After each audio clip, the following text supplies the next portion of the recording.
Welcome back, everyone. Right now at 11, a brand new edition of Fugitive Files. And tonight's cold case is bringing us to the shoreline. A woman killed by a drunk driver. And the man responsible now on the run, most likely thousands of miles away from Connecticut. And tonight, a brother and sister's emotional plea for justice and why police say they need your help.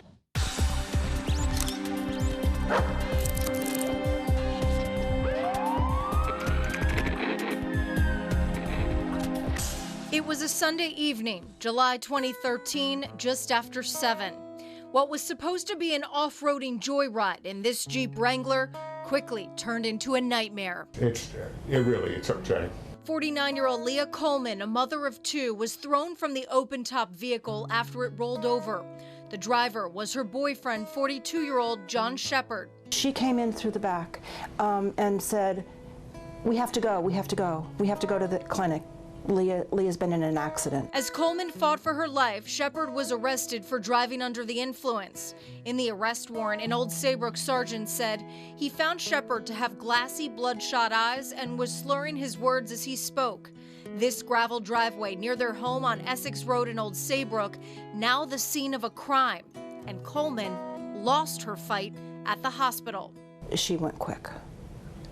She did not suffer. She went very, very quick. After Coleman died, Shepard's charges were eventually upgraded to first-degree manslaughter. But when police went to serve him, he was nowhere to be found.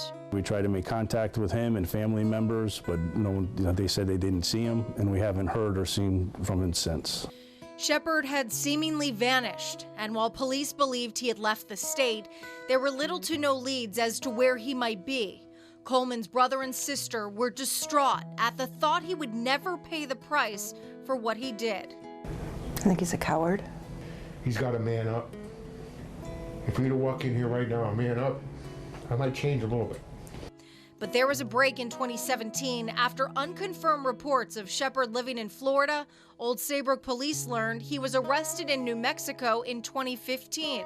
Police worked tirelessly to track him down there with no luck. It's been very difficult. It's been almost 7 years now of trying to find this person to bring him back to go to court. The hot tip went cold, much to the disappointment of police and Coleman's family. It's not going to bring her back, but him running like this, I have no sympathy. I really don't. And that's why your help is needed. The police are hoping those who know something say something, and that the information can lead them to Shepard. Because justice needs to be served, and the only way we can do that is with the help of your viewers. As time continues to pass, Coleman, the youngest of 5, will always be remembered by her siblings for her smile, and they take comfort in the memories. We had these made for all the women. A little bit of the ashes are here, so she's with us in our hearts all the time. But they are desperate for closure. Just help us. Be human. Call.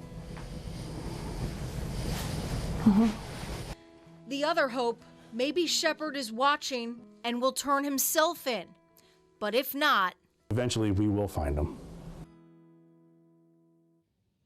All right, so here's where you come in. If you think you have information to help police find John Shepard, dispatchers are taking your tips right now. Turning now to an Eyewitness News exclusive. Thank you all so much. A cold case is shut and a manhunt is over, and it's in large part thanks to you. We so appreciate it. After a Fugitive Files story aired last Thursday, dozens of tips poured into Old Saybrook police. And get this, less than 48 hours later, a man wanted in connection to the death of his girlfriend was behind bars.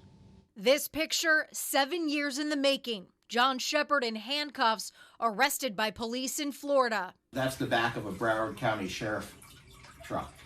He's in custody. He is. Awesome. Awesome. Leah Coleman's brother and sister brought to tears after learning the news. Coleman was killed in 2013 in an off-roading accident in Old Saybrook. Police say Shepard, her boyfriend at the time, was driving drunk. The car flipped over and she lost her life. He has been wanted for manslaughter ever since. He just proved what he was, worthless. A coward. Coward. And to not come forward and face the music then, he's going to face it now. On Thursday, we featured Shepard in our series Fugitive Files. And tonight's cold case is bringing us to the shoreline, a woman killed by a drunk driver. And the man responsible now on the run, most likely thousands of miles away from Connecticut. And after our story aired, Old Saybrook police say calls started coming in. So your newscast was not off the air yet, and we began receiving tips. Chief Michael Spira says each and every tip was followed up on, and just a day and a half later, those tips led them to Shepard. And this works. It works. I did not expect it to be this fast, but oh my gosh. On Saturday, Shepard was arrested. He had been hiding out on a boat in Fort Lauderdale. So there was a lot of resources that were put into this, not only in Old Saybrook, but certainly in the state of Florida. It was a team effort from police to our viewers. And now, while Shepard awaits extradition back to Connecticut, Coleman's family no longer has to wait for justice. From the bottom of my heart, I can't even begin to thank all the people involved in this that have gone above and beyond. It's just amazing.